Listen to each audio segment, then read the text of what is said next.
सोचिए आप अपने ही बैंक अकाउंट से अपना ही पैसा निकालने बैंक जाते हैं और बैंक जाके आपको पता चलता है कि आपका टैक्स उसमें से डिडक्ट किया जाएगा।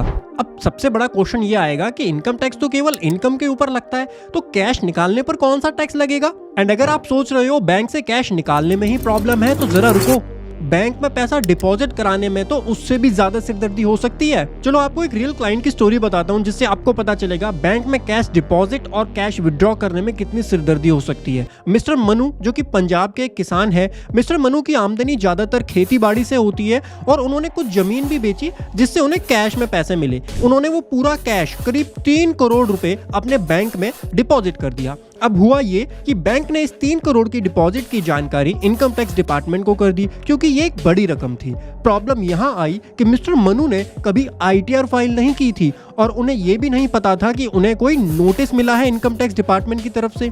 जब डिपार्टमेंट की तरफ से बार बार नोटिस भेजे गए और उसका जवाब नहीं आया तो डिपार्टमेंट ने उस अमाउंट को ब्लैक मनी कंसीडर करके मिस्टर मनु जी के ऊपर हैवी टैक्स और पेनल्टी चार्ज कर दी के साथ साथ मिस्टर मनु जी का बैंक अकाउंट भी फ्रीज कर दिया।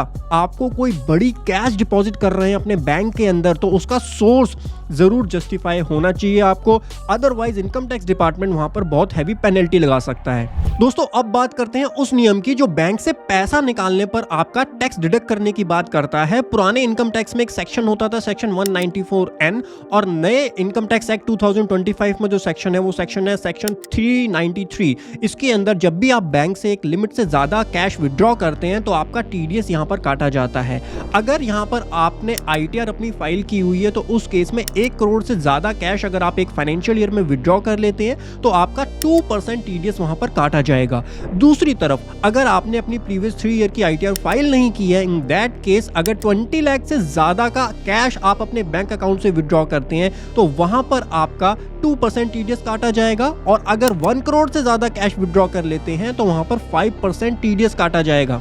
लेकिन ध्यान रखिए ये जो TDS होता है ये काइंड ऑफ एडवांस टैक्स होता है जो कि आप गवर्नमेंट को डिपॉजिट करते हैं। नेक्स्ट ईयर में जब आप अपनी इनकम टैक्स रिटर्न फाइल करेंगे तो इस TDS को आप अपनी ITR में क्लेम भी कर सकते हैं। तो दोस्तों अगर आप भी बैंक में अपना कैश डिपॉजिट या विड्रॉ करते हैं रेगुलरली तो कुछ लिमिट्स बताने जा रहा हूं जो आपको जरूर ध्यान रखनी है। कैश डिपॉजिट और विड्रॉ की लिमिट सेविंग बैंक अकाउंट में एक फाइनेंशियल ईयर में 10 लाख रुपीस की होती है। करंट अकाउंट में ये लिमिट 50 लाख रुपीस की हो जाती है। अगर आप इन लिमिट को क्रॉस करते हैं तो बैंक और फाइनेंशियल इंस्टीट्यूशन ये जानकारी इनकम टैक्स को देता है जो कि आपके AIS में as a high value transaction या सिग्निफिकेंट फाइनेंशियल ट्रांजेक्शंस के तौर पर रिपोर्ट की जाती हैं। इस केस में डिपार्टमेंट ने अभी रिसेंटली एक कैंपेन जारी किया है जहां पर बहुत सारे टैक्स पेयर को इन्फॉर्म किया गया है कि उनके AIS में ये इन्फॉर्मेशन आ रही है और वो अपनी ITR की जांच कर लें। तो आप भी अगर कैश का लेन देन बैंक से बहुत ज्यादा करते हैं तो इन लिमिट्स के अंडर कीजिए, अदरवाइज कुछ लीगल टैक्स प्लानिंग भी होती है जिसको आप यूज कर सकते हैं। अगर आपके 2 बैंक अकाउंट हैं, 2 सेविंग अकाउंट आपके पास हैं और आप 15 लाख रुपए विड्रॉ करना चाहते हैं तो एक बैंक अकाउंट की जगह आप उसको 2 बैंक अकाउंट से अगर विड्रॉ करेंगे 7.5 लाख 7.5 लाख तो कोई भी बैंक अकाउंट जो है उसको रिपोर्ट नहीं करेगा। तो इस तरीके से कुछ लीगल टैक्स प्लानिंग्स भी होती हैं जिसका यूज करके आप इन रिपोर्टिंग से बच सकते हैं। और इसी तरीके की इंफॉर्मेटिव वीडियोस के लिए अभी सब्सक्राइब कर लीजिए हमारे चैनल फिनटेक्स प्रो को। आपका कोई डाउट कमेंट या क्वेरी है तो कमेंट सेक्शन में जरूर बताइए। मैं विवेक साइनिंग ऑफ नाउ, मिलता हूं आपको अगले सेशन में। टिल देन हंसते रहिए, मुस्कुराते रहिए। Bye bye, take care.